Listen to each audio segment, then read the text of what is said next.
I'm Pearl Jean Mabe, and I would like to welcome everyone to today's webinar. Webinars are brought to you as a membership benefit of Heritage Ohio. Heritage Ohio's mission is to help people save the places that matter, build community, live better. Today, we'll have a presentation on creating an action plan for a social media fundraising campaign.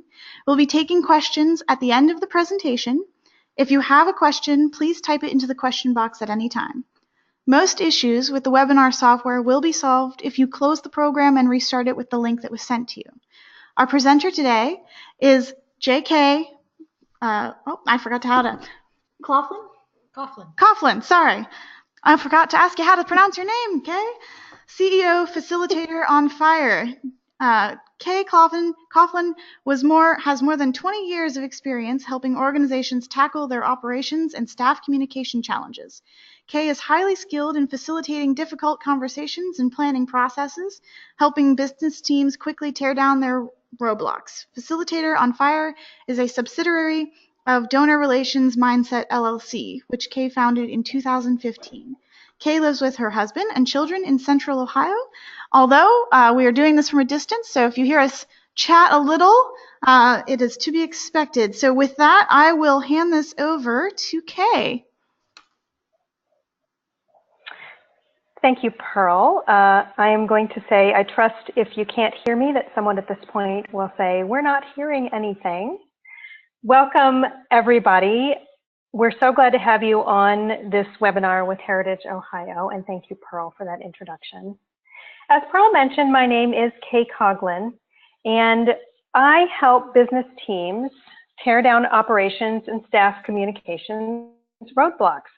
So you might be saying to yourself, why in the world is Kay doing a webinar for Heritage Ohio? Joyce and I met a few years back when I was doing consulting in the fundraising space, which I don't do anymore. But she called anyway to ask if I could offer anything to this group on year-end campaigns. That used to be something that I did quite a lot of. I was in fundraising full-time for almost 20 years. So the year-end push is very familiar to me.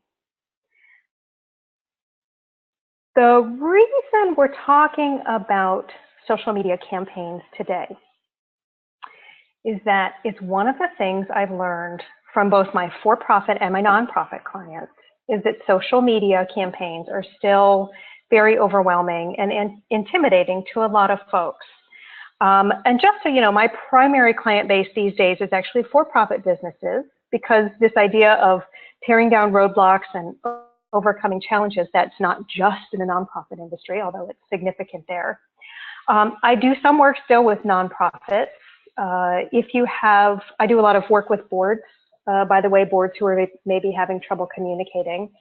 But I charge nonprofits a fraction of what I charge my for-profits. And all the for-profits I work for know that their fees go to subsidize my continued work with nonprofits.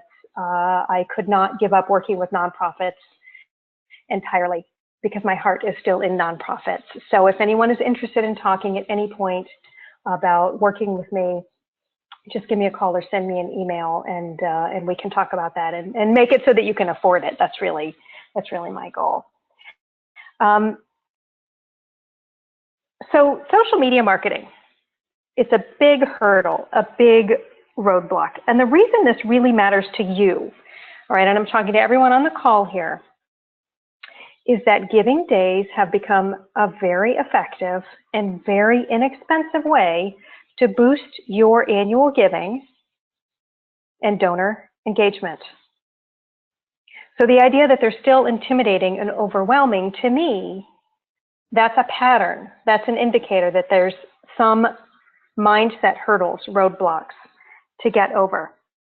And let me just as an aside here tell you that you may not be the one in your organization who finds social media marketing and giving days to be intimidating.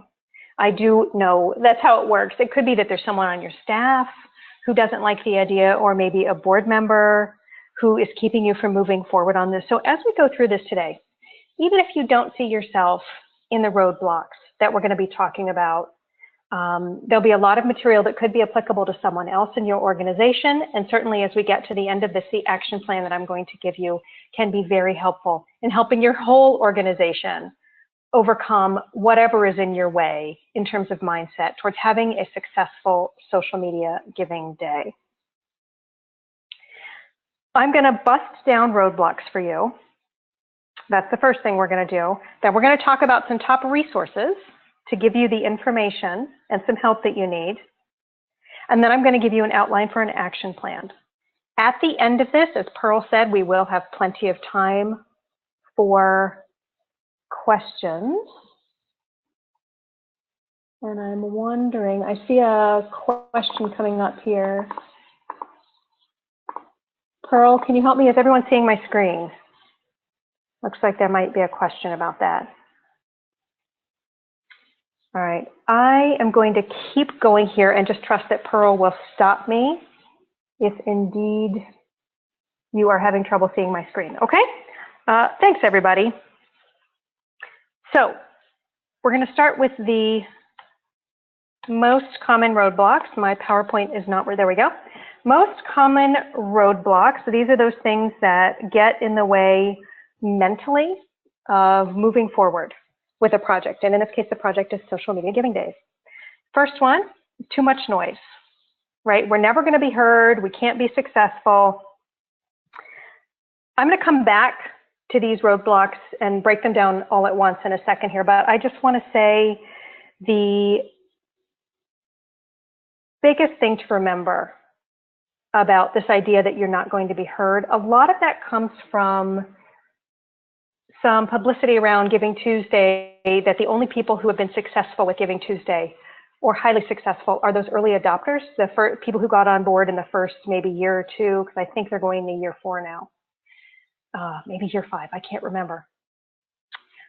I have looked at that data and I have to tell you that I'm not sure that I think that it's comparative data that's all that useful. I think people are complaining that they're not getting the results that they thought they might get, which does not mean that it doesn't work. Every organization is very different in terms of your market share, in terms of your audience, whether it's local or national, in terms of how well you activated your social media network.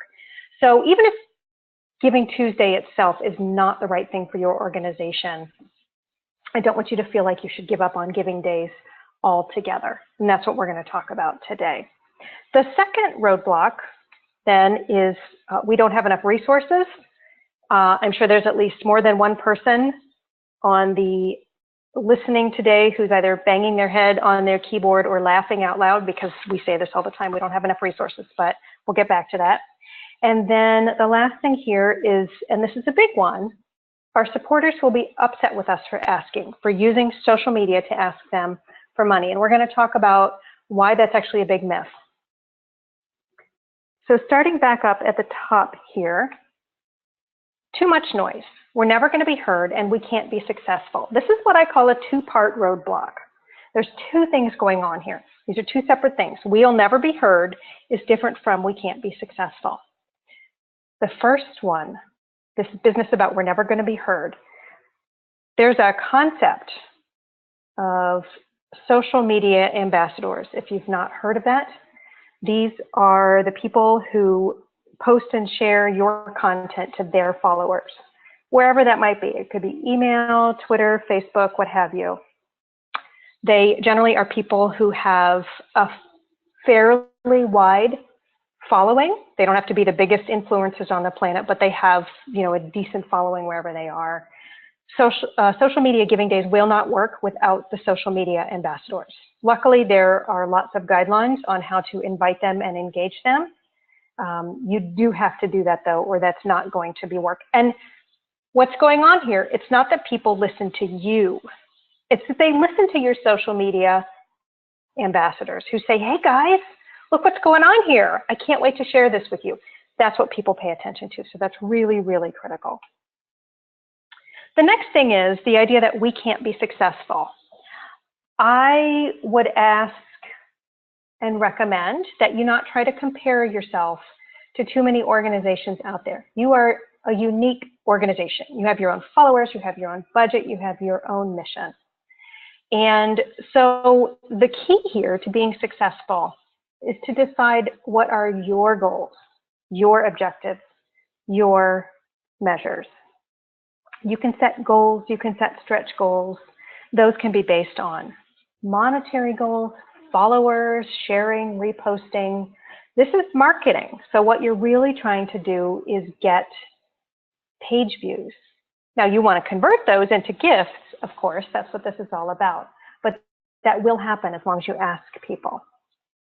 Another tip there, with the idea that you're not going to be heard or maybe you're not going to be successful, is consider paying to promote your posts, whatever platform you're on, Twitter, Facebook, what have you. That looks a little bit different, but it's pretty cheap. And so that's something to look at, gets you a bigger audience. And then remember also there's that old marketing guideline, which has been proven over and over and over again in recent years. People have to see your message at least 8 times, certainly before they're going to remember it and probably before they're going to act on it. So you do have to commit to posting your message repeatedly and get comfortable with the idea that that's what you're supposed to do and that's how it works. You know, I had someone say to me once, if you only did it 7 times and you didn't get to 8, how many people did you lose? You don't know. So the idea here is just to really commit to sharing as many times as you can and getting other people to share your content as well. The next roadblock we have on here is we don't have enough resources. First one I'd like to address right off is technical expertise. A couple of years ago, I would have said to you, you know, it's going to take a little bit of a learning curve to put up a social media campaign, but you can do it. I don't even think there's much of a learning curve anymore. One of the real gifts that Giving Days as an organization, Giving Tuesday has given to the world is how they have broken down social media Giving Days into a step-by-step process that anybody can master. That wasn't available until just a couple of years ago, but now it's available. You can really take advantage of it. And so there's no reason anymore for technical expertise to get in the way. And I'm so, so grateful for that because I'm not a technical guru myself, but I have done several successful social media campaigns just based on what I've learned at Giving Tuesday, to be honest. Next one here is money. Again, this used to be a problem. It's really very inexpensive to run a social media campaign anymore. Your biggest expense is likely to be graphic design. And in a little bit, I'm even going to share a free online tool that you can use that I use all the time. I am not a graphic designer and I use it with a lot of success. So that doesn't even necessarily have to get in your way. Next one here, we don't accept online payments. Accepting online payments or even credit cards in any form is another one of those things that actually I would say over the past year, they have made great leaps forward with making this very, very easy. It started a few years back with Square, you know, the credit card reader for your iPhone, and it's just gotten easier since then.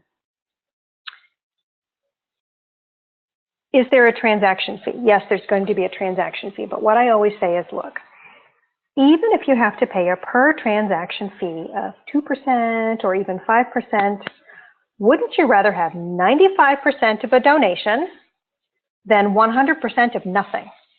Okay, yes, you would rather have 95% of something. So that's, you know, talk to your bank, talk to the company who offers your donor database, see if they can help you. Certainly they'll have some ideas about someone who can help you do that easily and inexpensively. Next one is time. Again, I know some of you are groaning. I groan over this myself all the time. Stephen Covey wrote years ago, don't prioritize your schedule, schedule your priorities. I know this is a really hard one for all of us, and honestly, it does make me roll my eyes anytime anyone says to me, oh, if you wanted to do this, you would make time for it. But it is true. What is easily forgotten, though, is that you're not just talking about your time or your priorities. Because of the kinds of organizations I know I'm talking to today, you have lots of supporters who want to help you. So one of the ways to be more successful with any marketing campaign, honestly, is to identify someone on your staff or maybe your volunteer pool or on your board who you might be able to repurpose just for a few weeks. Ask them if they could move their time to another priority for a short time and see what help you can get for them. I'm also going to recommend to you here, because I've done so much work with different kinds of organizations over the years, if you aren't already making time for marketing, that's going to be a long-term problem for you and the sustainability of your organization. So you want to find a way as soon as you can to start making some time for marketing. And that's really what social media is marketing. And the last one here is we can't handle increased web traffic or donations. I am going to say to you in all seriousness that my greatest wish for all of you is that this could be your biggest problem in the world. If you end up with so much web traffic that you have to hire a part-timer, good for you. That'd be amazing. Don't let this stop you. I had a boss once who was very fond of saying, don't borrow trouble. And what she meant by that was, don't assume that doing something is going to cause a problem. Don't let it stop you that you might get increased traffic. Let that be the success you're aiming for. Last one here is our supporters will be upset with us for asking. Back in 1999, which seems like the dark ages, Seth Godin wrote a book called Permission Marketing. The premise of that is that when people opt in to something, that's the key here, they're opting in, they're giving you permission to reach out to them. And at the time, it was really just newsletters and email, but now there's so much more to it, primarily social media. It's because they want to hear from you. Literally, they are giving permission to reach out to them.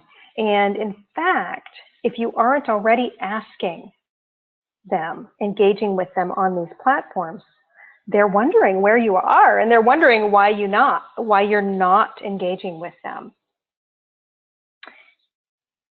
People want you to ask them, and they want to help you, particularly on social media, spread the word and raise money. And the real truth here is, this is the oldest saying in fundraising: they won't give and they can't give if you don't ask. And if you don't ask, somebody else is. Okay, so don't worry. Do they want? Yes, they want you to reach out to them on social media. They want to help you in this way. Okay, if you don't ask, someone else will. Got a few must-haves to move forward with a social media campaign. An action plan. I'm going to give you an outline for one in a few minutes. Social media ambassadors. We already talked about them. This is nothing more nor less than a list of folks who you recruit to help you share your stuff. Posts, emails, whatever you've got. That's your social media ambassadors. Next one is a way to accept donations. It is best and easiest if it's online. If you can't do that, don't let it stop you. At the very least, you can give folks a code they can write in the memo line of their check so that you can track the success of the campaign. That is not ideal, but if you need to do it, again, just don't let it stop you. And then the last one, I cannot emphasize this enough, it's a way to thank and report. When I was working in the fundraising consulting area, my real area was donor relations.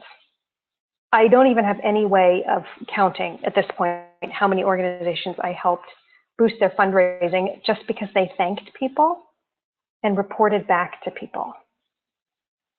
So if you're not already doing that, plan to make it a part of your social media campaign, because that's what turns marketing into fundraising.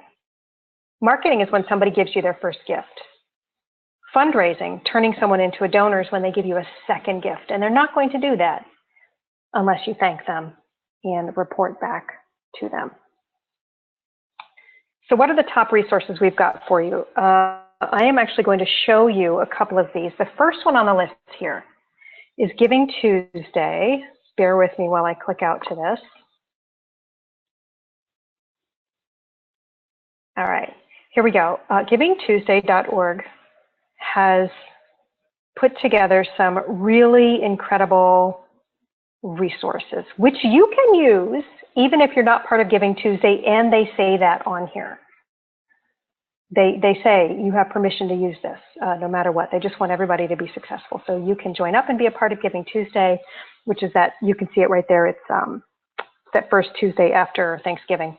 But at the bottom of this, bear with me while I scroll down, they have some great menus here. The one I'd like to point out to you is the toolkit, the tools and the toolkit. These are extraordinary, and the kinds of things you're going to find here. Case studies, you can learn so much from that. And they say in here, please steal our language, please steal the wording that we used. In things like the communication toolkit, the press release template, the social media toolkit, this is where you're going to find those guidelines on how you invite someone to be a social media ambassador. They have sample content calendars, you know, how many weeks in advance you should do something, and how long it takes to produce something. So really take a close look at these. They are excellent, and you are very much encouraged to use them whether or not you sign up to be a part of Giving Tuesday. The next one we've got here is Bloomerang, which is not only a very good CRM, donor database, but they have an excellent blog. And there's just a search bar here, and really everything they've got is good. They've got some really excellent infographics that I have used quite a lot over the years, particularly in my work with boards, to help them understand the importance of things like having a donor pipeline, donor retention, stuff like that. So I think if you just type in the word infographic here, you'll actually come up with some really good information. You could also type in peer-to-peer fundraising. You could type in giving days. Their blog is really, really beefy. These guys really are experts, not just in fundraising, but in doing fundraising when it's not your full-time job, when you have something else you need to get done, putting your mission first. They're really, really good at that. I highly recommend it. The next one that I've got is another blog. This is a company called Salsa. I know that I have very recently heard that their database may not be the easiest one to use. I haven't used it in years, so I couldn't talk to that. But they do have a very good blog. I think you have to sign up for their email list to have access to it, or at least to be able to search it. But I think it's worth it. Over the years, they've developed a big repository of really good information. And they were built on the idea that everyone should be able to do peer-to-peer fundraising. So that is definitely worth taking a look at. And then the last one here, which I'm not going to show you because all you'd see is my graphic design, is canva.com. This is the free graphic design tool I was talking about. I know Pearl at Heritage Ohio said she uses it. Every time I mention it to someone, they get a big smile and they say, oh, I use that too. You can't do everything on here, but one of the things that it does particularly well is social media graphics, which they call badges. You can do a Facebook header, you can do Twitter posts, you can do, I don't know, a Facebook event, all that stuff. They have templates for all of that. It's super easy to use. There's not much of a learning curve. I use it all the time with great results, and I am no graphic designer, which you can probably tell from looking at my presentation. In fact, I was looking at Canva just yesterday, and I realized I could have done my PowerPoint presentation using a template from Canva, and I'm sure it would have looked a lot better. So anyway, I highly, highly recommend that. Chances are you've got a volunteer or a board member who may already have some experience with it. Maybe they can help you out. So those are my top 4 resources. Before we move forward, I'm going to take just a real quick second here to talk about SMART goals. SMART is an acronym, of course, as you can see here. I'm sure many of you on the call are familiar with this, but your teams might not be. Your board members might not be. I wish I even knew who to attribute this to anymore. It's in such common use that I don't even know where it began. I could probably look that up. But whoever started it, thank you, because it's fantastic. So when you're making a SMART goal, this is all about making goals that will work. This is the psychology behind setting goals and objectives that are actually going to happen for you, that you can grasp and that you can achieve. And the first one here is the S, that's make it specific so that everyone knows what you're working on. I would say, since we're talking about social media giving days, you would say, we are going to do a giving day to support renovating this house. That's specific. That's what we're talking about. Measurable. This is how you're going to know you've succeeded and how you're going to know if you need to make any changes the next time around. Measure whatever you can. There's an old saying, what is measured is managed. It's really true. I mean, it's kind of a tired saying, but it's actually very true. So come up with some things you can measure. Next one, the A here is make it actionable and attainable. So actionable meaning it is something you actually can do. It is within your capability to do it. And attainable is the same thing. It's just really a different word for that. Something your organization can achieve. SMART goals work for you and your organization, because that's really all you have to worry about. You can't worry about what someone else would need. Next one is relevant. Again, this is about making sure that you and your organization can use this goal. I have also heard this R referred to as risky. I think that's up to your organization. Personally, when I set SMART goals, they do tend to be risky. I find that motivates me, but not everyone does. So make it relevant. Consider making it risky. It's up to you. And the last one, the T here, make it timely and time-bound. Timely means that whatever it is that you're trying to achieve, that action that you're trying to take, that it fits within the time frame that you set. So if your goal is to, let's say, do a strategic plan, you probably can't make that happen in the next 2 weeks. You might want to give yourself 3 months. The other side of that is it's time-bound. Put a deadline on it. Put a timeline on it. Nothing is set in stone. You know, these are not stone tablets chiseled and coming down from the mount. You can change things if you need to. But this is a good way to look at goal setting. If you have goals that aren't working for you currently, particularly as it relates to marketing, since that's what we're talking about today, you can go back and take a look at them and see if there are any of these SMART pieces that are missing, and you might be able to retool those a little bit and work a little bit better for you. Here's the action plan for you to make a social media giving day happen successfully. I've got 6 pieces here. Here we go. Number 1, decide on a date or a date range. This is the first thing you need to know so that you know how much time you have to prepare. You might choose Giving Tuesday. You might choose to align this with a campaign you already have going on. I know many of you will have year-end campaigns going on. Perhaps there's something specific there. And when I say a date or a date range, it's all over the map, whether people choose a single day or a range of days. That's really up to you. You do want to make social media giving days time limited in some fashion. It might be a day, it might be 3 days. They work better when you do that because people lose their energy for it and their enthusiasm for it over time. So do limit it, make it short, but it doesn't have to be a single day. So when it comes to picking that date, maybe there's an anniversary you could tie it to, a founder's birthday, a date that the stone was set for, a foundation for a building, right? Some kind of a special date or a commemoration. That is certainly something you could aim for as well. You know, if that's May, then you want to do a giving day in May. I would encourage you, though, to try to seize the year end coming up. That is when people are accustomed to giving. And as I already said, if you're not out there asking, somebody else is.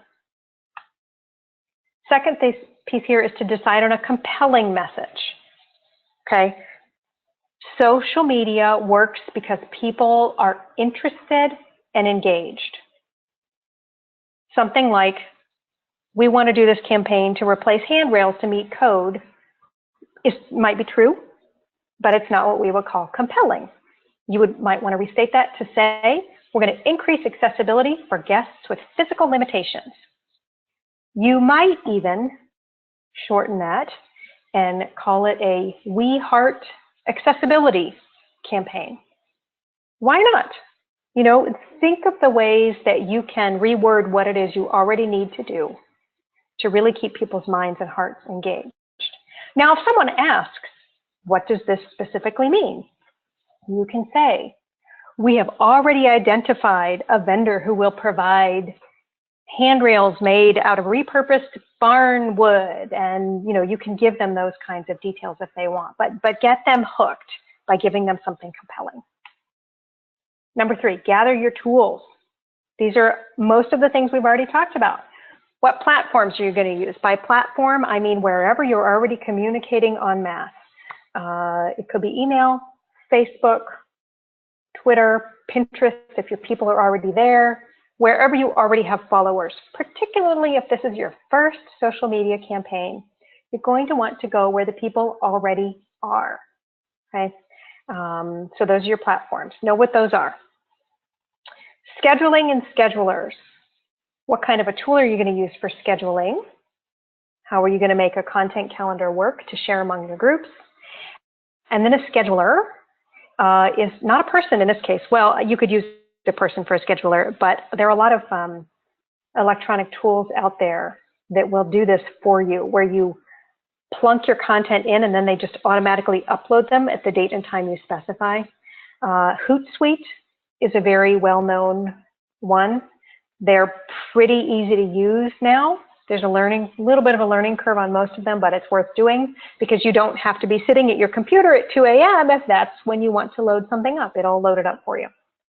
Next one is your graphic design tool. I already shared with you the one that I use, which is canva.com. But your favorite graphic design tool might be a volunteer. And if so, I urge you to ask them to help. Online payment processing is another tool. If you can manage that online payment processing. And then goals. Why goals? Because you're going to want to share those goals with everyone on your team. And I mean volunteers who are helping you out too. Saying, hey guys, we are trying to raise $3,500 to restore, the siding on this building, is going to get people a lot more excited than, won't you help us raise money at the year end? Give them specific goals. We're going to have 2 giving days. We're going to make this happen. Get people excited. I would also like to say something that I share with my clients a lot is when you're setting goals, go for excellence and not perfection. Tell everyone what your goals are so that you can meet them together. Know that you're probably going to miss some of them. Make sure that's okay with you. And don't change the goals. Try not to change those goals. That's what I call perfectionism, when you're in the middle of a project and you decide that something wasn't good enough to begin with. You can certainly do that, but do it cautiously. Be a cheerleader for your group and let them know that however they perform for you, particularly your volunteers, that they are helping you to achieve excellence. And we know it's excellence because we defined it by these goals. Okay, don't let perfectionism stand in your way. I say this as a lifelong perfectionist. That's why I know this. Number 4, recruit your social media ambassadors. The reason that I have you recruiting social media ambassadors here is that it is much more effective to recruit people when you could tell them specifically what you're working on. Here's the dates we're doing this, here's the message we're going to use, and here's the social media tool we'd like to ask you to engage on. You need those things in place before you invite your social media ambassadors and possibly any other volunteers you need, unless they're doing something like graphic design, where you should probably grab them earlier. Create a content calendar. You don't actually need this until you get much closer to your campaign. You do need it in advance of starting, but you don't have to do it right now. It can wait a few weeks. It can wait until 3 weeks before you're ready to start your campaign, or 2 weeks before you're ready. And this is just a tool to show you what you're going to post and when. This is actually an upside down bathtub curve. What we're seeing is that the most effective content calendars for the giving days have a slow ramp up to build excitement. They peak on giving day, and then they have a thank you slowdown, and I'm going to show that to you right here. And you can see at the bottom left, you tell them what's coming. I know this doesn't look exactly like a bathtub curve. Forgive me on that one. I didn't use Canva to do it. So you tell them what's coming. This is a lot like giving a speech. Tell them what you're going to tell them. Tell them what you told them, thank them, and remind them again. And you can see exactly that going on here, clockwise, starting at 9 o'clock and going around. Okay, so that's your content delivery frequency. And then the last thing you're going to do here in your action plan is deliver. Ramp up. Run your giving days. Thank people and report back. That's the last thing that you need to do, okay? And you can do these in exactly this order. I recommend doing this in exactly these order. This is what I do with all of my clients, by the way, is end every piece of work we do with an action plan. Now, typically, I would not create the action plan. I would guide them through doing it, but given the format today, this is going to work better. Here's how you turn this into, so when you just have tasks in front of you, that's not an action plan. Successful action plans that give you clarity and that everyone can understand, have 4 pieces. You start with the creative piece, which is generating these task ideas. And believe it or not, that's creative. We happen to know that brains work best, particularly in a group setting, but also as individuals. I use this myself, by myself all the time. When you start with the creative and you move to the analytical. So we just generated task ideas. We got that out of the way. That is creative because we had to start from scratch without anything in front of us. That's considered a creative process. Doesn't seem very creative, but it actually is. It activates the same centers of the brain as any creativity would. And we move into the analytical stuff. So the analytical stuff, the who and the when. My own work over the years has showed me that who and when are not worth much unless you keep them together. I always, when I work with my clients, I put the who and the when in the same box on whatever table or spreadsheet we're using. You know, it's Joyce who's going to do it, or it's Pearl who's going to do it, and the deadline is September 15th. End of story. It's so clear. It doesn't get any clearer than that. And the who doesn't mean much without the when, and vice versa. The next thing then, this is something a lot of people overlook, is what I call the success indicator. How are we going to know when we have succeeded? Consultants like to call this a deliverable. I don't tend to like that word. I think a success indicator is a lot more clear.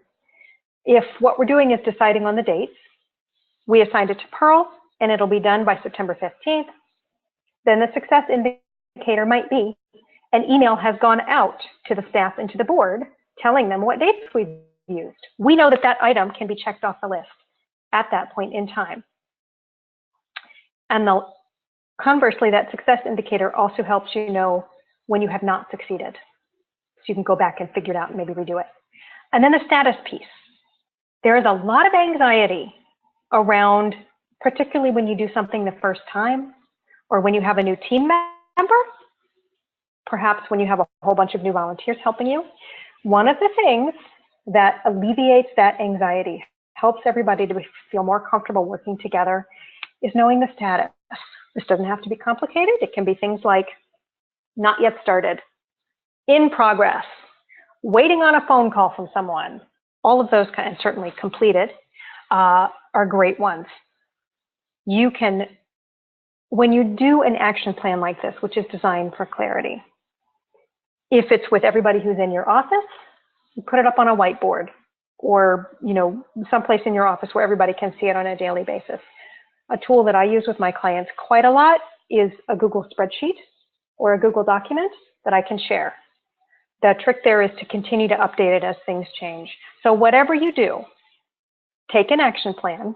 And obviously, when we're talking about this social media action plan, these 6 items aren't going to be enough to get you through the whole plan. You need to break them down into some sub-items and some sub-tasks, but this will get you started. When you're working on a plan like this, the real key is to share, share, share, share. Make sure that everybody feels comfortable knowing what's coming next and who's doing what. And that they know when you've achieved it. That's going to be critical to your peace of mind, in all honesty, and the peace of mind of the folks who are working with you, because you want those volunteers to come back year after year, campaign after campaign. You want everybody to have a good time. Social media is often about having fun, and doing social media campaigns can be very energizing for you as a staff, as a team, particularly when you keep everyone apprised of how the plan is changing as things go along. That is, all right, that is all I've got for you here. Do I have any questions? I'm going to go, I don't see any questions in the question box. Pearl, stop me if I'm missing something.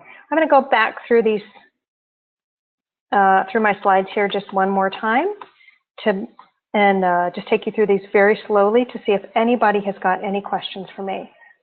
First one is most common roadblocks. And what I would ask here, if you have something, a roadblock that you think I didn't cover, I would bet you that I could fit it into one of these three categories, but please speak up and I'd love to be able to address it right now. So common roadblocks, too much noise. We don't have enough resources and our supporters don't want us to do this. Next one, your must-haves. Your plan, social media ambassadors. I know I've said that over and over, and I have to tell you, the giving days that succeed, they have social media ambassadors. And the ones that fail, they don't. All right, so I see a question here. Can we have a copy of it? Absolutely, you will get a copy of the PowerPoint, however that works. I know that this is being recorded. You'll be able to watch the webinar again, but yes, of course, you can have the PowerPoint. I'm glad you asked. Next one here, we've got, oops, I have to click back on it. We've got your top resources. Certainly Giving Tuesday is the big one. All right, I've got a question here. Oh, good question. I can't see who asked it, but the question is, I'm not sure you identified this. Did I miss it? What is the optimal amount of time to run an online giving campaign? Yeah, that's an excellent question. It really varies. The key is to limit your giving day campaign to 1 day, maybe 3 days. The reason being, the energy behind a campaign will wane over time. One of the things about being online 24/7 is, as we know, people have a shorter attention span, and they'll have a shorter attention span for your giving day as well. So it doesn't have to be a single day. Single day works pretty well. It could be 3 days. You can also say to people the day before, hey, our giving day starts tomorrow, but don't be shy. Start making your gifts now. And you can say the same thing to them afterward. We wrapped up the campaign yesterday, but we're still accepting some donations. You know, we made our goal, but we added a stretch goal for another $500. Can we do it today? Yes, you can continue asking people, but the big giving days should be time limited to just 1 day, maybe 3 days.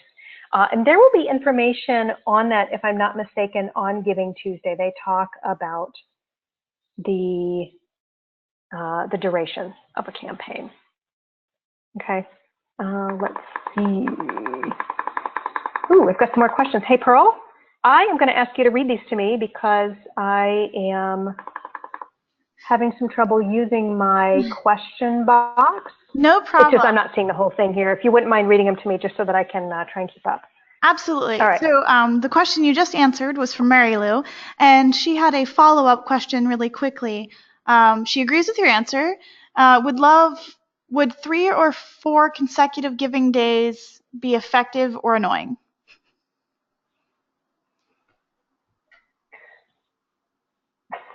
I'm not really sure that I can answer that. It's all contextual to your organization. Some organizations would be able to sustain that. The master of social giving, the charity that is rewriting all of the rules, if you don't already follow them, please, everyone, start to follow them, is Charity Water out of New York. They're just absolutely making so many of the older ways we used to do things obsolete. You might want to take a look. Charity? Charity Water, Charity:water, okay. out of New York. They're astonishing, and you might watch them. But I would also go onto Giving Tuesday and ask that exact question. See what the research was into last year's Giving Tuesday campaign, whether people were able to sustain a campaign over I would limit it to no more than 3 days. But you're going to have to take a look, and then you're going to have to consider what your supporters want. That's really, what works for your unique organization. And when you're trying something for the first time, you have to try something. Just make your best guess. Just use the best information you can get and move forward. All right. Our next question is with Courtney. A roadblock I hear is that we fear people will unlike us on Facebook if they see a giving ask come through, or unsubscribe from our email communications. Are there any stats on this? Are there stats on that? I don't know. Check Giving Tuesday for that. But what I do know there, this is up to you. And I do realize that that the organizations who are a member of Heritage Ohio have a different kind of responsibility to their communities beyond just, and I wouldn't say just fundraising, but a lot of charities, it's very clear that a strong part of their mission is fundraising. Because you are speaking directly to your neighbors when you are with a Main Street or when you're with a historical society, that is a bigger concern for you than it would be for other organizations. For 99% of nonprofits out there, or for-profits, what I would say is that if you are sending information to someone who does not want you to ask them for money, you don't need them. They are clutter. I think the answer is not quite so clear to you. Is there a risk? Sure, there's a risk. And certainly with email. Email is the only place that I would say you probably can't afford to send 8 email messages in the span of 3 days. Okay, so that 8 pieces marketing rule, I don't think it applies to email. I happen to know this because I have some business gurus who I follow online. And last week, literally last week, one of them, I stopped counting. He posted 16 times on Twitter. And I actually unfollowed him because even though the information was useful, I couldn't see anything else. That's the first time it's happened to me, though. So you have to ask yourself that question. You do have to take the risk. Is the risk worth it? Probably. And the only place you really need to worry about that anyway is Facebook. Because everywhere else, people have so many things they're looking at that they'll just ignore it if they don't want to see it from you. Okay? Good question. All right. I actually think that might be the end of the questions. If anybody has any additional questions, please type them now. I did have just one comment from Liz Murphy. She just wanted to let you know that this is a wonderful presentation, and she has at least 4 things she can immediately research and put into effect. So great job, Kay. Oh, I'm so glad. Thank you so much for that. And anyone else, my email is on the first slide here. It's KAY@facilitatoronfire.net. Reach out to me anytime. Tell me you heard me on a webinar and you have a follow-up question. I'm more than happy to help. I'm just a huge fan of Heritage Ohio and of Joyce and Pearl in particular. So let me know if there's anything else that I can do to help. Okay, I'm a lifelong resident of Ohio, so I love our historical sites and our main streets. So just let me know. Reach out if there's anything you need. Kay, this is Joyce. I have a question. Can you elaborate a little bit more on the social media ambassador? How do you recruit those people or find the right match? Does it cost money? Oh, that's a question I've not heard before, but I love that question. No, it does not cost money. Like any other successful, I'll call it a fundraising campaign. In this case, you're asking people to give you their time instead of their money. They are going to come from people you already know. So they're going to be your board members or your key volunteers. The way to start that conversation is to say, hey, board chair, do you know of anyone among our donors who's pretty popular on Facebook or who posts a lot on Twitter? Hey, office manager, who hopefully you have someone around who's, in their 20s and is wildly in love with social media. Can you help us find people to do this? But they're going to come from your existing supporters, someone who already believes in your message. And because I just opened up the Pandora's box of our older generations on social media, I'm going to go ahead and answer that. And I'm going to say that yes, the research proves that all generations, all ages use social media. And the key is finding them. But if you're already using Facebook as your only platform, guess where your people are going to be? Facebook. It might not be time for you to start a Twitter handle or to start a Pinterest page. Focus on what's already working for you, particularly the first time out. To get back to your question, Joyce, no, it should not cost any money to find social media ambassadors. They will come from people you already know. And what you'll find, what I always find is when I say to somebody, hey, we've got this campaign coming up in 3 weeks, can I count on you to repost and to share our information? They say, oh my gosh, I would love to do that. And I say, okay, then what I'm going to do is when I have a great post going up, Joyce, I'm going to send you an email and say, hey, if you haven't checked your Facebook or your Twitter, go check it now. There's something awesome there I want you to reshare, and thank you so much.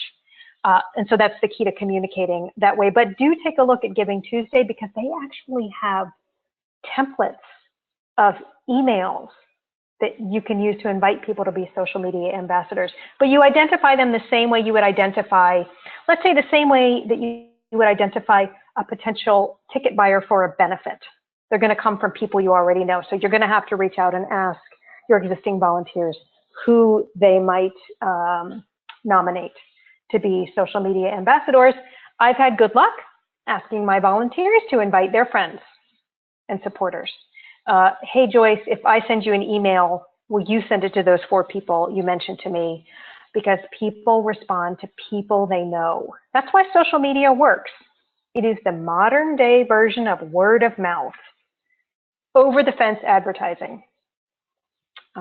You know me, and I'm asking you to do this, and so you're willing to do me a favor, because it's fun to do favors for friends. That's what makes it work. Do we have anything else? Looks like that's it. So with that, Kay, thank you so much. This has been a great webinar, already getting great feedback. I'd like to thank everybody for attending the webinar today. For a calendar of upcoming events, including our future webinars, please visit us at heritageohio.org. And without, have a great day and a great giving day. Thanks so much, everybody. Let me know how you do with your giving days. I would love to hear from you as time goes on. Have a wonderful day. Bye-bye.